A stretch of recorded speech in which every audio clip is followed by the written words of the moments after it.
Well, it is just after the hour of 2 o'clock, and let me say welcome to everybody. It's good to have you here for the first 2018 webinar sponsored by CAHIA, our Christian Adult Higher Education Association. And we're pleased to have this webinar coming to our organization and our guests today from Indiana Wesleyan University in Marion, Indiana. And our topic today is understanding and serving the millennial generation as adult learners. And this is a very pertinent topic that I'm sure everyone has strong interest in.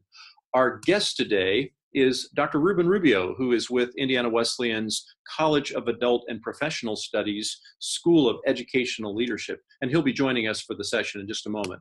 Let me invite you to explore the CAHIA website at www.cahia.org and learn a little bit more about the services and the fellowship that is CAHIA. I'd also like to take a moment to invite you to come to our upcoming conference in beautiful, picturesque Ridgecrest Conference Center just outside of Asheville in North Carolina, a spectacular setting for a scholarly conference. Please think about coming, and if you've already registered, that's great. The topics are going to involve multicultural responsiveness, great presenters scheduled to be keynote there. Also, essential issues in adult education. We're going to talk about that topic and devote a whole evening session to the high priority issues in adult education. Going to consider best practices in instruction, and not just instruction, but student services and student support as well, and also give everyone the opportunity to hear about new program options and opportunities. So please join us for this conference, June 4 through 7, the beautiful Ridgecrest Center in just outside of Asheville, North Carolina. You can register by going to cahia.org. You see the website there. Let's take us to the webinar now. And before we begin, and before I introduce Dr. Rubio, let me just remind you that to all attendees here today, this session is being recorded, and Dr. Rubio's slide deck, he's generously agreed to redistribute the slide deck to all those registered to participate today. So you will be receiving today's PowerPoints, and thank you, Dr. Rubio, for that as well. Let me just say that a recording is underway already, and so we'll send all attendees a link to the recording. So, ladies and gentlemen, let me introduce you right now to our host presenter, our guest presenter here, Dr. Ruben Rubio. Dr. Rubio. Thank you very much, Dr. Ponce. I appreciate the opportunity to come and talk and to share some of the things that I feel like God has taught me in this area. When I give a talk, I sometimes say this little prayer, so if you would just join me. I say, may the words of my mouth and the meditations of my heart be pleasing and acceptable in your sight, O Lord, my rock and my redeemer. Amen.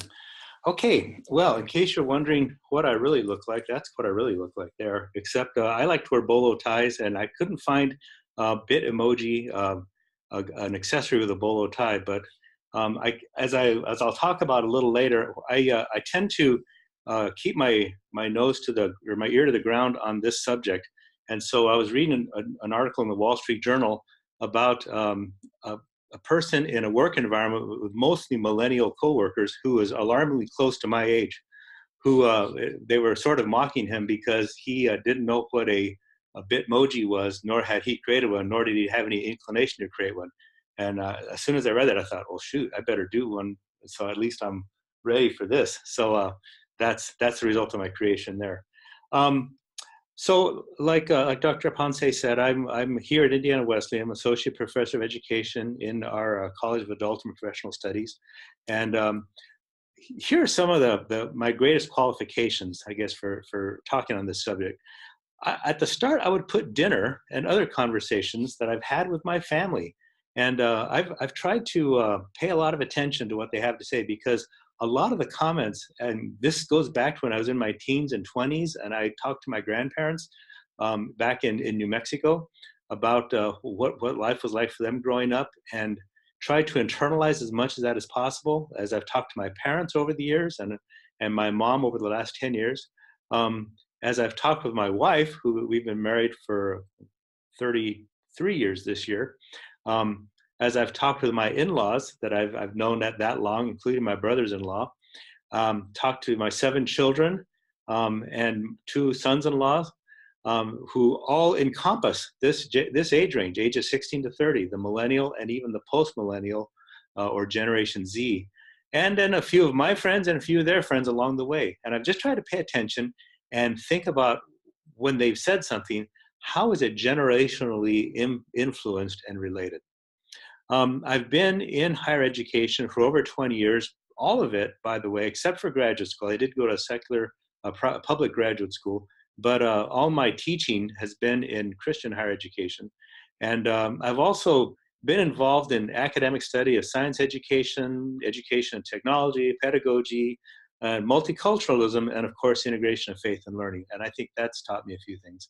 But mainly, I like to keep my ear to the ground regarding culture and cultural diversity. And as we'll find out later today, that plays a pretty big role in understanding the millennial and the post-millennial generation as well.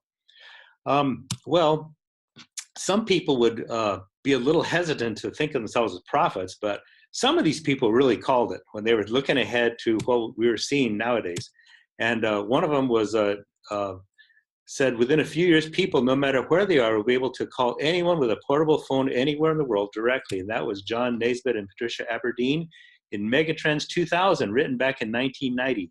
And they read the tea leaves pretty well on that one. Here's another one. And this person was writing before we'd really called them millennials, but he was definitely talking about this group, that they doubt that traditional institutions, and that could be some of us, can provide them with the good life and take personal responsibility for their lives. They have no ethos of individualism, thriving, rather, from close interpersonal networks and displaying a strong sense of social responsibility. If you can guess who that was, I will be very impressed. It was Don Tapscott back in 1998. And then one more, and here, this is an even better one, talking about the people that are going to be working in the 21st century, more like independent craft workers than interchangeable assembly line hands, younger and better educated, detest routine, left alone by the boss to get the job done their way. They want to say, used to change, ambiguity, and flexible organization. Well, that one goes all the way back to Alvin Toffler in some interviews he did after he wrote the book Future Shock in 1982. The interviews took place in 1983.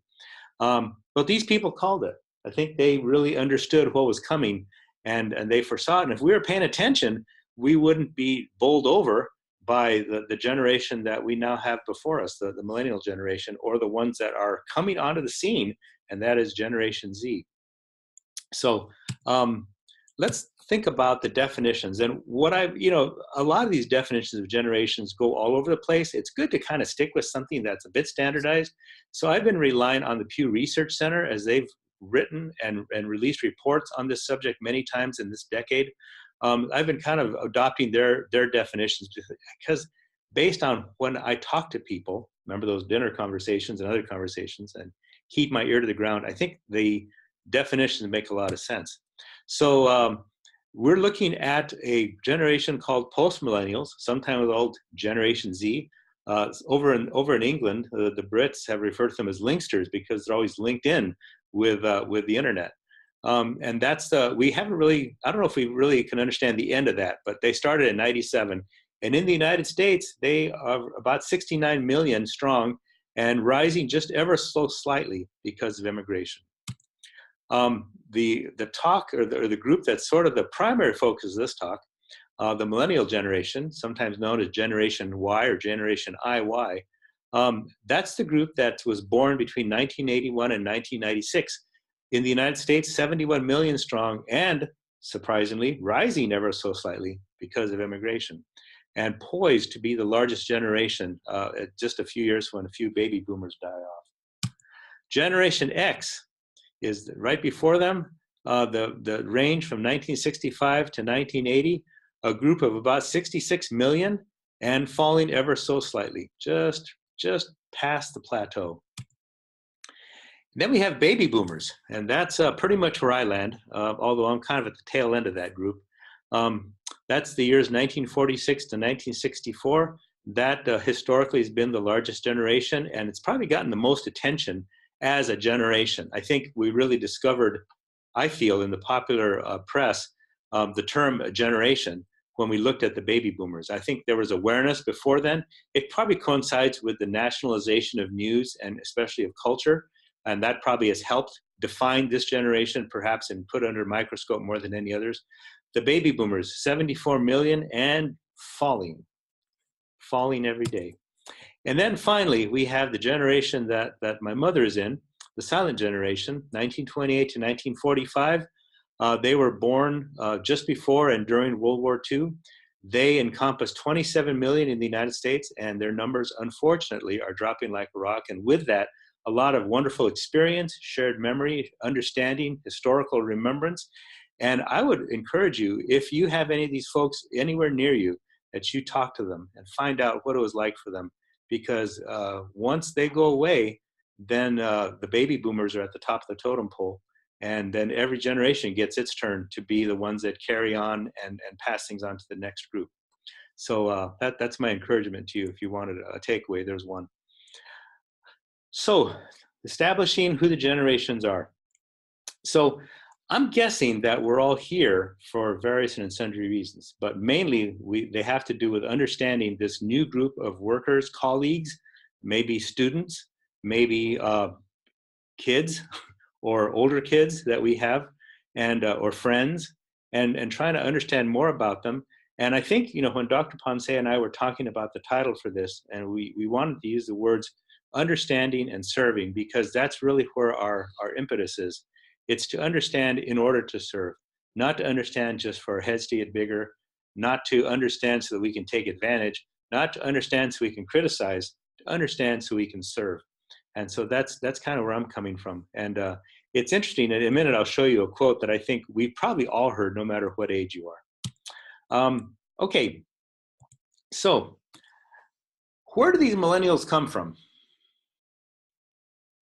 This is kind of a biological question, just in case you were wondering. Well, when I look in the mirror, I guess I kind of got to guess it's me. It's us.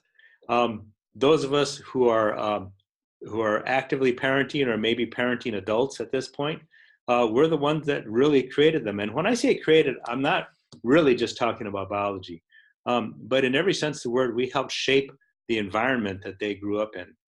So that's why it's kind of interesting to me when I hear people sometimes criticize the habits, traits, characteristics of the millennial generation, because I think, well, either they learned it from us or they rebelled against us and went to this instead.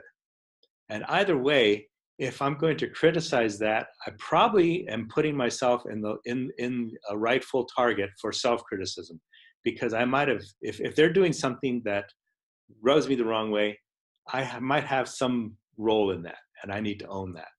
And I think that's something that we all have to start with when we think about understanding and serving millennials. Is that they were not created from nothing. They were formed, and they were formed by a lot of the world that they walked into, which was the world that we gave them as parents, or the world we gave them as employers, or the world we gave them as educators, or the world we gave them as politicians, or the world we gave them as nonprofit workers, or workers in the private sector. It's interesting, according to a recent study by Pew Research, a survey, most millennials actually resist that label. In fact, of all the generations that I just put up on screen a minute ago, that group resists their label the most of anybody. The baby boomers, as you may not too surprised, embrace their label more than anybody else. The other generation that is a little bit resistant is the silent generation, the one that's older than where I'm at, kind of resist being labeled in such a way. But sometimes when I get a label that I don't like, then I resist it. And why would I resist a label that I don't like? Well, probably because it has some connotation that I don't want to be associated with. And I think when you've looked at a lot of the articles, or seen a lot of the discussions, or even some of the jokes about millennials, it's not often portraying them in a positive light. And so, not too surprisingly, if you ask them, hey, you really like this unpopular, unhealthy label of person, they tend to say, no, I'm not that. I'm something else. I'm early generation X, or late generation X, or I'm actually post-millennial, because they haven't been completely defined yet. So I think we have to own that. This next quote was very interesting. This was I found this from an author from England. And I've almost used these exact same words many times, because I remember hearing this when I was in, especially when I was in college back in the 80s, and in the profession I was in, I often heard people saying stuff like this. Well, you're not as brilliant as the people that were here before you. That's always a great thing to hear. But every generation, when they break into the workplace, when they sort of emerge onto the scene, it seems like they have some standard to live up to. And I don't know if it's a standard that's real or if it's just a standard we envision in our heads because we have, I guess it's that good old hedonic bias. It's the standard that we sort of invented for ourselves that we lived up to impeccably all the time. But this is what happens. You have a new group that comes on the scene, and the people that are there say, these new kids aren't nearly as good as we used to be when we were their age. And so, again, you start to see some of that these days. So I definitely remember hearing this when I was in my 20s, and I heard it spoken of people when I was in my 40s and they were in their 20s when Gen X was coming in. And I definitely have heard it in relation to millennials as well. So what I want to do is just kind of have us set that aside. Okay, if we have some predispositions that might lead us in this direction about millennials, let's just set those aside and kind of look at things a little more dryly, if you will, and think about how we can recalibrate ourselves so that we can think in a more understanding, positive way that would allow us to want to serve and want to collaborate with them. So here's a chance for you all to interact a bit. Back in 2016, so this predates a few things that happened, but not too much. Okay, so we're talking maybe 14 months ago. There was a survey released by the Pew Research Center asking Americans to rate the 10 most significant events. And there was a list they had to choose from. And then they separated those lists by the generations. So I'd like for you to look this over for a second. Okay, you can see 4 lists, upper left, upper right, lower left, lower right. And there's 10 events. And see if you can figure out which list belongs to which generation. So which list belongs to the silent generation, which one belongs to the baby boomers, which one belongs to Generation X, and which one belongs to the millennials. We'll set the post-millennials aside for this one. So I'm going to give you a minute. Maybe we should play some Jeopardy music or something. But if you would take a minute and just look through each of those lists and just think to yourself, which one makes sense for which generation?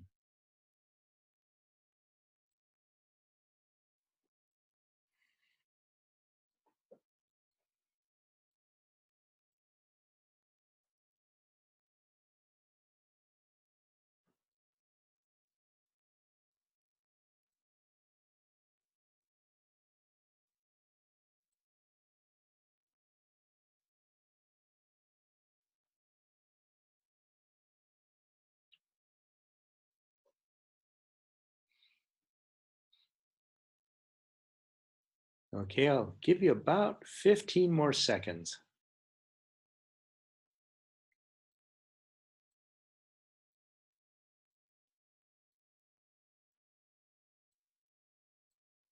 Okay, I'm going to go ahead and do the big reveal of the answer now.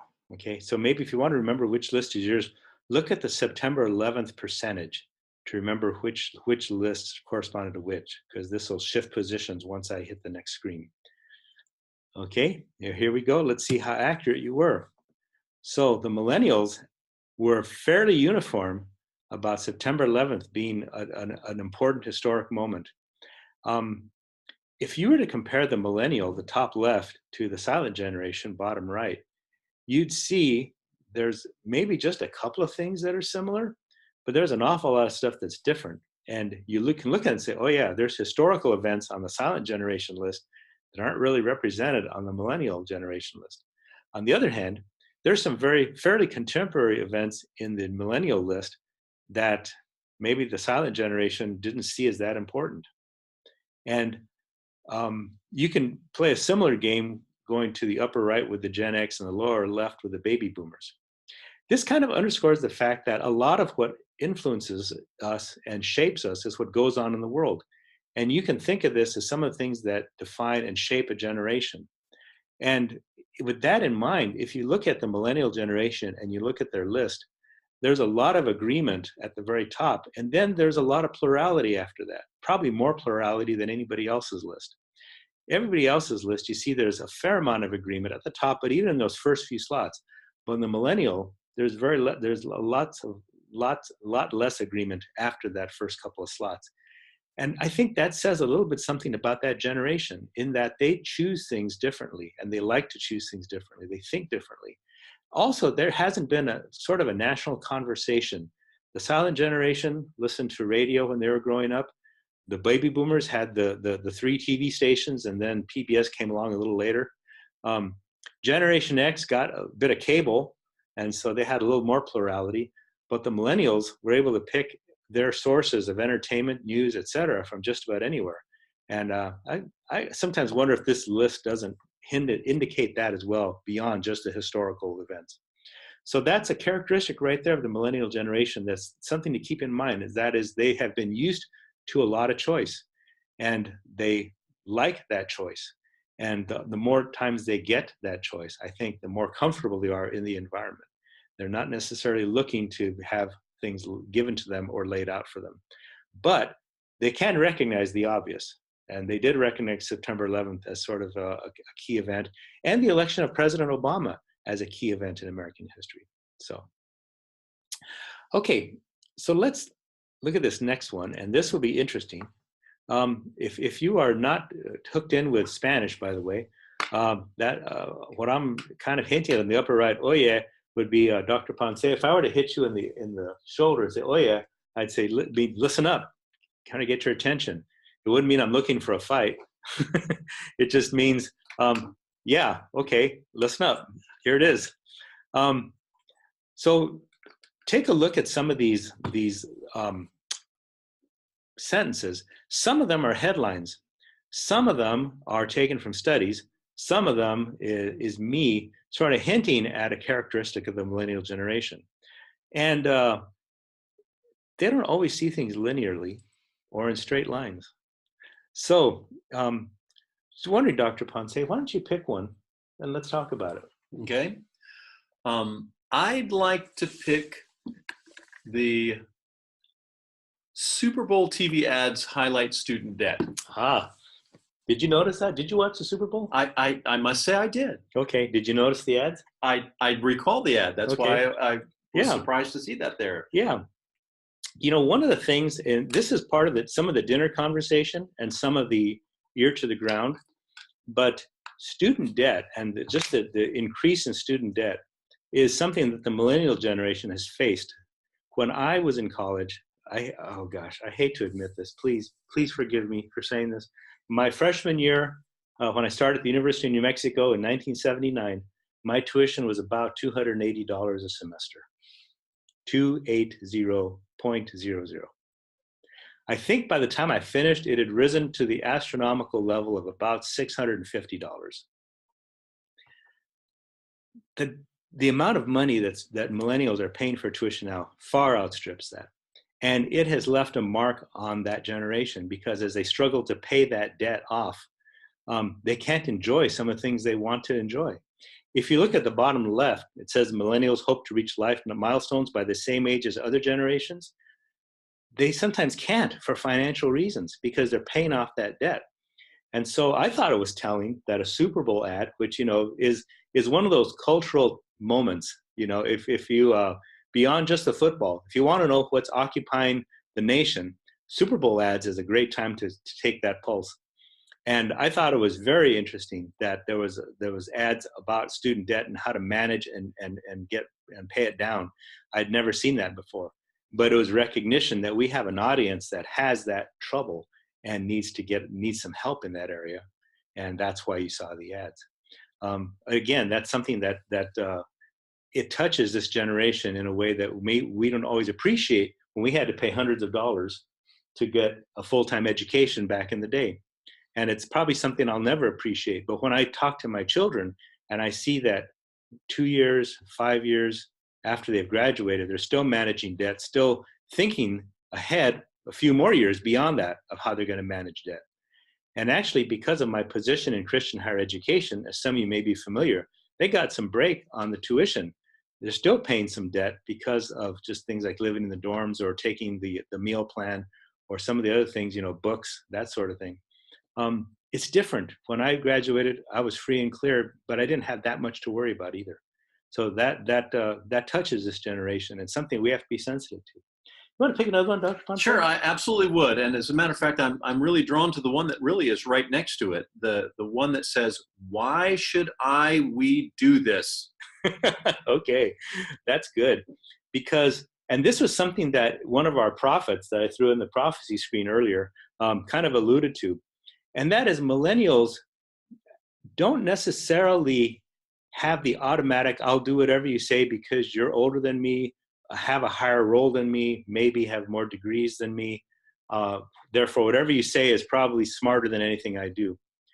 Millennials would like to know why we're doing something or why they're doing something. What is their role? If they're looking for context, they're very contextual people.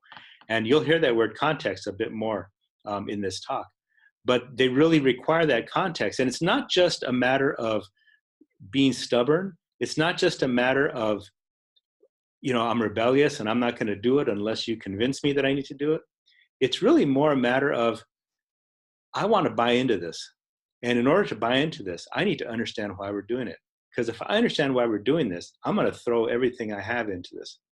But if I'm not convinced that this is a good idea, if I don't, and by extension, if I don't think you are convinced this is a good idea, manager or boss or professor or mom or dad, then I'm not going to be able to buy into it.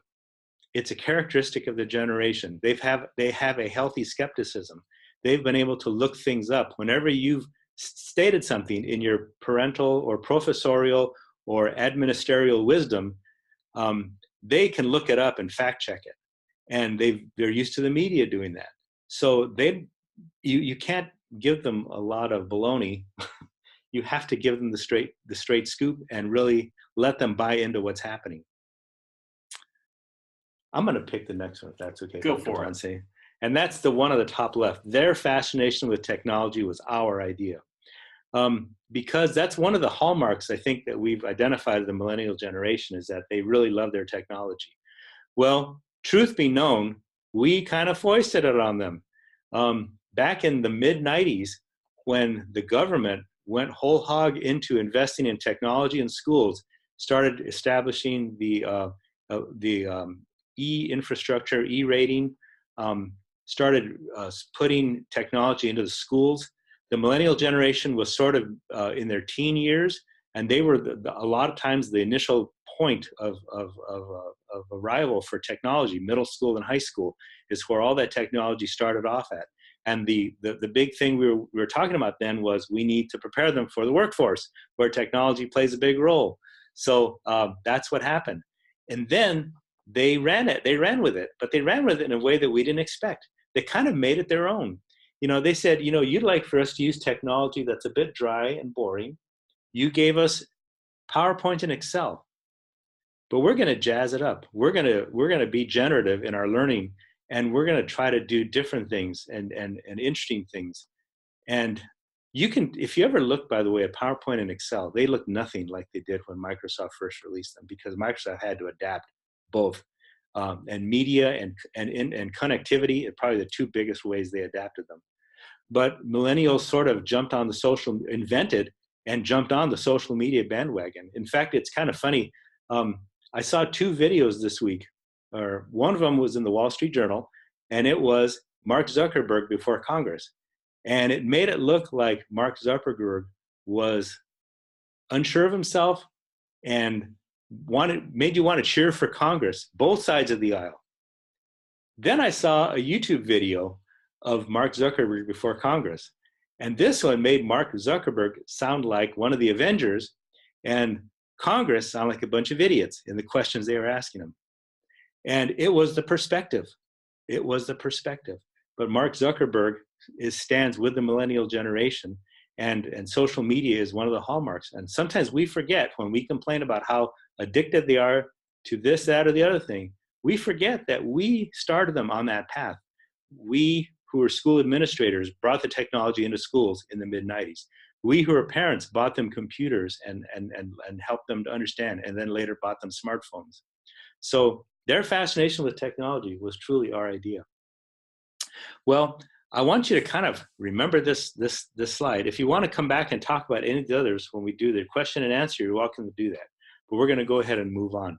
So if you have a favorite from one of these, maybe write it down or remember it so that we can come back to it a little later. Okay, I said before I was going to talk about context. So now I'm going to go ahead and do that. I'm going to talk about high context and low context. And if you look at the bottom right corner of the screen, you'll see the source from this, Raul Ibarra, who at the time was in the University of Wisconsin education system. And he was talking about how to reframe higher education so that it was a friendlier place for people of color, particularly Latinos. And while that was the focus of his book, what he has to say took a lot of good information from all of the cultural studies from Dr. Hall back in the 70s and other studies, and sort of gave them some life in my view. And one of the things that we can't forget, okay, especially in Christian higher education, we can't forget this, is that higher context people that are arriving on the scene in greater numbers than ever before include both women and people of color. We can't forget when we talk about the millennial generation, or when we talk about the post-millennial Gen Z that is just now getting into college, that, well, for example, the silent generation right now, if you took a snapshot right now, 79% of the silent generation that's alive today is non-Hispanic white. However, with millennials, it's only 56%.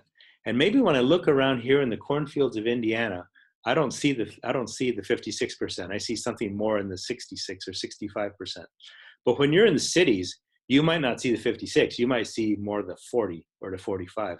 Or in New Mexico, where I came from, it was probably 40% non-Hispanic white and 60% everybody else, people of color. So with that, today we find the largest ever percentage of women in the US workforce.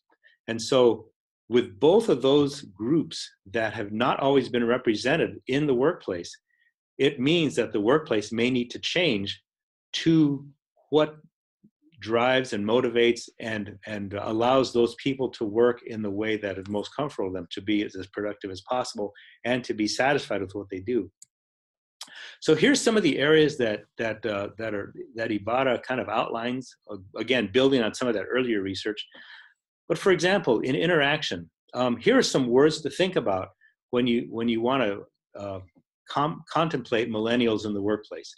That nonverbal interaction is important. Indirect interaction is important. Messages are implicit and restricted, and even an art form, not necessarily blunt and direct and short. And if you think about emojis and memes, and think about, when you're trying to figure out what does implicit mean, what does restricted mean, what does an art form mean, I think emojis and memes that were totally invented by the millennial generation, I think help us understand what that's talking about. Short-term interpersonal feedback is important. In other words, it's important that I get back to you quickly and make sure everything's going well with our relationship. It's not where I can just kind of go on my merry way and not talk about relational things and figure everything's just fine. But I make sure that things are fine on a fairly regular basis. And finally, that disagreement is personalized. So if there's something you don't like about what I'm doing, I will take that a little more personally if I'm a millennial or if I'm in this new generation of workers than I might have been encouraged to in the past. Now, on that last point, it's probably always been true that we take it a little bit personally. But now I think it's more important to realize that. In the areas of association, okay, in the workplace, people who are high context have a high commitment to other people, to relationships. Orientation is to process rather than to task. I think that's pretty clear. Task orientation means that you want to get something done. A process orientation means it matters how it gets done, and that you can have a successful task or a successfully completed task that could be a process failure. And in the millennial generation of workers, or in this new group of workers, the whole enterprise is a failure. And that maybe is a bit of a first, especially if you're used to, quote, the bottom line dictating whether you succeed or fail, because that doesn't always show up in the bottom line. Another attribute, associative attribute, is that success means being unobtrusive. It doesn't mean, and baby boomers are really good at this, beating our chests and declaring our successes. Instead, this generation would rather fly lower on the radar and allow the success to just be showered on them. So some of the, it's funny because I just ran across another article on how to ask for a raise. And it was sort of saying that being unobtrusive was like the worst thing you could do in asking for a raise, because if you're unobtrusive, probably the chances are everyone else will not notice anything you're doing. But it means that if you're going to be an administrator in today and in the future, you've got to be on your toes about the successes of your workers and not wait for them to come telling you what they've done. In terms of temporality, and this is kind of related to the hot and cold culture stuff that probably some of you might remember from 15 years ago or so. Time is polychronic. That means that lots of schedules are kind of in play, not just the meeting schedule for the office for that day or the meeting schedule for the business, but what's going on in people's lives and how they're managing things at their own pace. And that today's workers will keep track of all of that. So that to say everything runs by the whatever the schedule the top administrator is, or everything runs according to the calendar, is selling it way short, and in fact might produce some unhappiness because the workers are thinking, okay, there's other things that matter. Other people's schedules and lives matter too, not just what's happening in the company. So that's what the temporality kind of gets at. And then in terms of culture, probably the biggest thing I can say in this is, I don't know if any of you follow sports. If you do, if you don't, I'm sorry, forgive me, because I'm going to make a sports analogy here. But but really this is in all sports. But back in the old days, we'll take basketball for example. If I was going to have a successful basketball team, I'd pick a tall guy for a center, a fairly tall, muscular guy for a power forward, a kind of a really good shooter, lanky guy for a shooting forward, another tall guard, maybe around 6'4", 6'5" for a shooting guard, and then a little quick, lithe point guard that's 6'1" or 6'2", and that would be my team.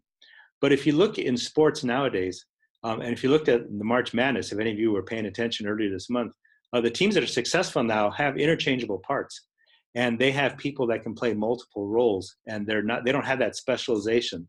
They have a lot of maybe the workplace version or equivalent of athleticism, but teams nowadays value athleticism and interchangeability. And if you look at the pro basketball playoffs, the team that's going to win is going to be the team that has the most interchangeability, meaning multiple roles. People can play multiple roles, and all of the people kind of play similar roles.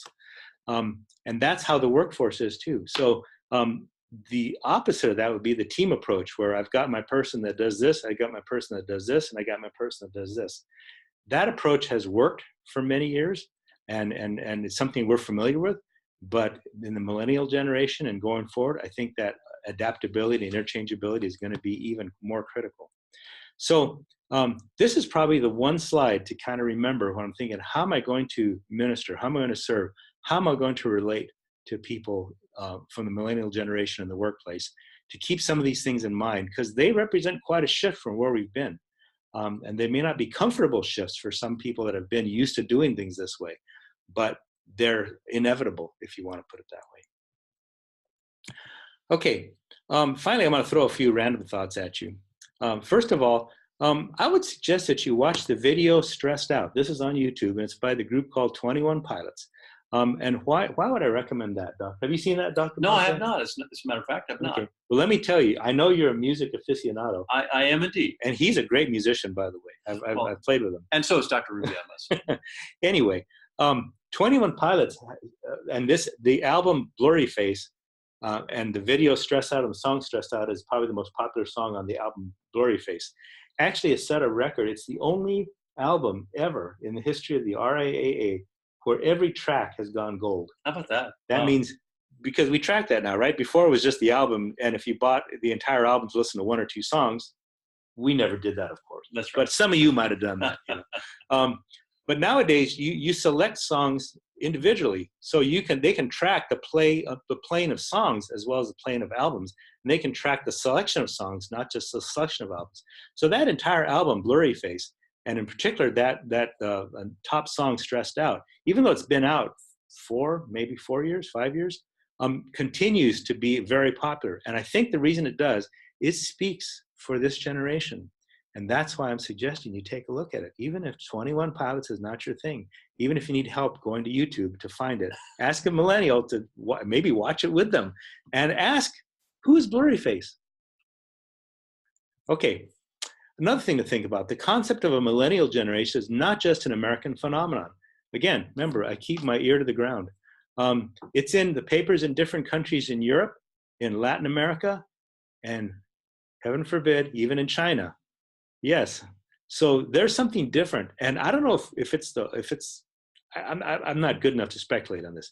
Just want to say everybody's talking about a millennial generation. Everywhere people see a difference in this group of students coming up, or this group of people coming up.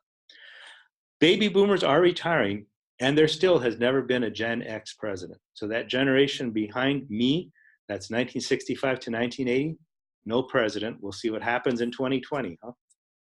So this is one of the books that I'm going to be recommending at the end from Tim Elmore. And this is something, again, to remember, and that's we parented them, and they imitated us and possibly even rebelled from us. We can learn from them, and we can learn to serve them. Each generation's characteristics are partially forged by response to a previous generation, meaning parenting or grandparenting, as well as political and cultural events. And that quiz we did earlier helped us kind of see that. When the other generation speaks, and I don't know who you all are out there in internet land, but you're in a generation, which means there's an other generation. So when the other generation speaks, take time to listen and watch and understand. Instead of saying, wow, that's really not what I think, you must be weird. Instead, be quick to listen or watch and slow to speak. Now, those are words to live by, Dr. Ponce. Especially when you just don't understand why they are the way they are. Seek to communicate generationally. You know, one of the things I've noticed, and that this one particular news site that I look at, I get some of my news, they've gone to a new thing. Instead of having you read the article, you can still do that. You can still read words, but they actually take the exact same article and they make the words bigger and they make a little digital story out of it with images and with music. And they just put the words from the article in there. But instead of reading, you actually watch a video that lasts maybe a couple minutes. And this news site, everything is like that. So that I have the choice as a baby boomer to read text like I'm used to. But if I'm comfortable with more of a digital story format, I can get my news that way too. That is a news site that's paying attention to who their audience is and are trying to do things to reach out to them. And finally, if you are familiar with some of the research or the talk about cultural funds of knowledge from Sonia Nieto or Pedro Noguera, those things help us to operate generationally within the workplace as well. And that's because we have more people of color, more Latinos, more African Americans, more Asian Americans, more Native Americans in the workplace than we've ever had before. So those characteristics that are sometimes generalizable and sometimes specific to those groups also come into the workplace with them. And they're not the same traits that we've been known and loved all these years. Okay, how can I learn more? So here's what you can do if you want to get more on this subject. Talk. I've kind of said that a few times, right? Here's the book I want to recommend, Generation IY, Secrets to Connecting with Today's Teens and Young Adults in the Digital Age. And this is by Dr. Tim Elmore, and you want to get the 5th anniversary edition. That's white with green trim. If you see a lot of black on the cover, don't get that one. That's a little older. Get the 5th anniversary edition. It's meant to help the generation to understand each other. And what I appreciate about Elmore's perspective is, and I've tried to share it with you, we're not here to criticize, we're here to understand. We're here to learn from, because he talks about some areas where the millennial generation can teach us, older fogies, how we can do things better, how we can relate to each other better. That, if you're going to read a book, that's the one I'd recommend. If you're the movie watching type, I'd watch the movie Gran Torino. I'd start there. Movie is rated R for good reason. I know some people on policy don't watch R-rated movies. If that's you, that's fine. It is a thought-provoking cultural dialogue, and it mixes the millennials and the silent generation. But in watching that, I kind of got the heebie-jeebies, because as I looked at, especially the barbershop scene, if you're familiar with the movie, I thought, oh my gosh, I could name names from people from my life that were just exactly the same way. And the rough way that generation taught me is certainly accurately portrayed in that movie. And the sensitivity that that generation has with the millennials is really well portrayed there. Finally, the Lego movie, or Inside Out, or since Infinity Wars is coming up soon, anything from the Marvel Cinematic Universe also helps you kind of understand that generation a bit more. If you're a TED person, this TEDx talk from TEDx Toronto, How to Get Along with Boomers, Gen Xers, and Millennials by Mary Donahue, is a really good one. I enjoyed it, and I think it's pretty, it speaks well. That would be a good recommendation.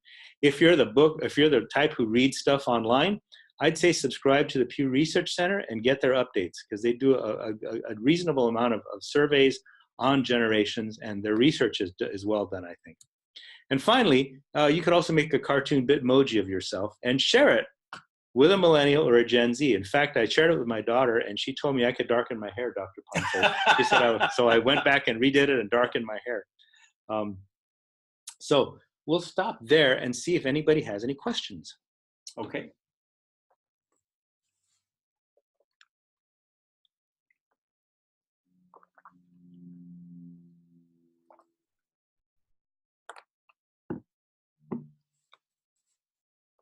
Lingering just a moment for your questions, should you have any for Dr. Rubio today?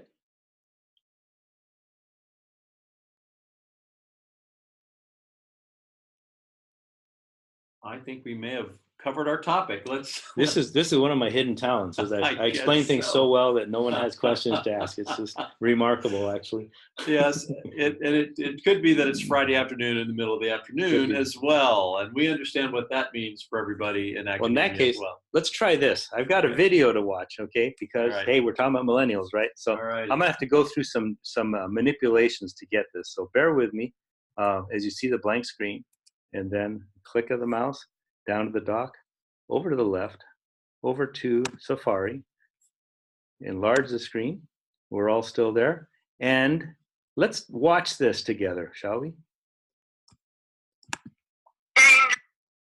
Love is patient, love is kind, love does not envy, nor does it boast, nor is it proud. The way we express it may change over the years, but the meaning will always remain the same. For love never fails. Love will never delight in the injustices of evil. And most importantly, love will always and forever be. Yes. Party lit or what? Let's take pictures too. Yeah, Let's take pictures. Let me go find someone to take photos. Hurry up, girl. Hey, yo, check out this girl that just slid through my DMs. She's so bad. We're like basic. Nah, bruh, she's so bad. Hey, my friends and I are trying to take a picture. Did you help us out? Yes. Sorry. Yes. Sorry. Okay. Sorry about that. That's okay. Yeah, I thought we were there as well. Okay. Just exit full screen. Ladies and gentlemen, we'll get back to our webinar. We've got. Sorry, you couldn't see that video. We'll go ahead and navigate back, but we do have one question, Dr. Rubio, and give us a moment to find the PowerPoint slide there and to engage whatever slide you'd like to show there. Oh, that's the white screen that's showing. Okay, well, sorry I didn't see that video, everybody. It's a good video. We'll include that video perhaps in a follow-up email as well. We'll include the link to that. Yeah, if you Google Millennial Love on YouTube, it is hilarious. Millennial Love on YouTube. Dr. Rubio, we have a good question. One question says, do you have any specific suggestions for modifying curriculum that might meet the needs of the millennial learning styles? Well, I think one of the things, and this relates back to why am I doing this, and that would be to say, why are we doing this? You know, sometimes when you're using the curriculum, the one thing that doesn't always happen, and I know this because I've taught, and it's easy for this to happen, and that is that you you don't explain where this sort of fits into the big picture. You know, why are we doing all this stuff? What's the point of this assignment? What's the point of this particular topic or this set of topics? So I think it's important, more important than it was before, to say, here's where this course sort of fits in the universe of this major, or in the universe of learning, or in the universe of this institution. And this is the knowledge that's important. And I know, you know, sometimes we take that for granted because we're the experts. You know, we know why it's important. So why do we need to explain it? Just take my word for it. It's important. But I think to establish that, I think is a first step that I would use. So that would be my first answer to your question, is just to make sure they understand why we're doing what we're doing in class, why this topic is important. And part of it could be it's related to standards. I know being in the world of education, that's a big motivation.